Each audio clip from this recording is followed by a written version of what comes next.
পশ্চিমবঙ্গের ২০২৬ সালের বিধানসভা নির্বাচন ঘিরে শুরু থেকেই ছিল তুমুল উত্তেজনা। ২ দফায় ভোট গ্রহণ শেষে আজ ৪ মে শুরু হওয়া গণনায় যে চিত্র সামনে আসছে তা রাজ্যের রাজনৈতিক সমীকরণে বড় ধরনের পরিবর্তনের ইঙ্গিত দিচ্ছে।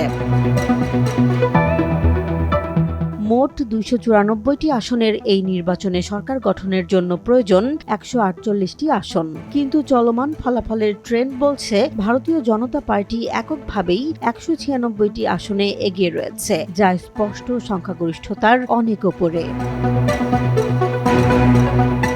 অন্যদিকে টানা চতুর্থবার ক্ষমতায় আসার লক্ষ্যে মাঠে নামা তৃণমূল কংগ্রেস এখন পর্যন্ত ৯১টি আসনে সীমাবদ্ধ রয়েছে। এই ফলাফল দলটির জন্য বড় ধাক্কা হিসেবে দেখা হচ্ছে। একসময় রাজ্যের রাজনীতিতে প্রভাবশালী শক্তি হিসেবে থাকা বামফ্রন্ট ও কংগ্রেস এবার অনেকটাই প্রান্তিক অবস্থানে। উভয় দলই মাত্র ২টি করে আসনে এগিয়ে রয়েছে, আর অন্যান্য দল ও স্বতন্ত্র প্রার্থীদের উপস্থিতিও সীমিত।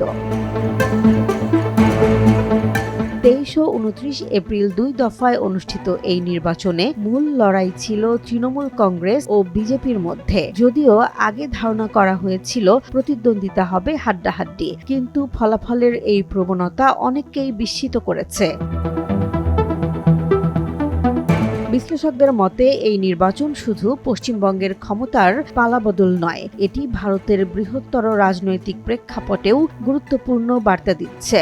এই ফল চূড়ান্ত হলে জাতীয় রাজনীতিতে নতুন সমীকরণ তৈরি হতে পারে।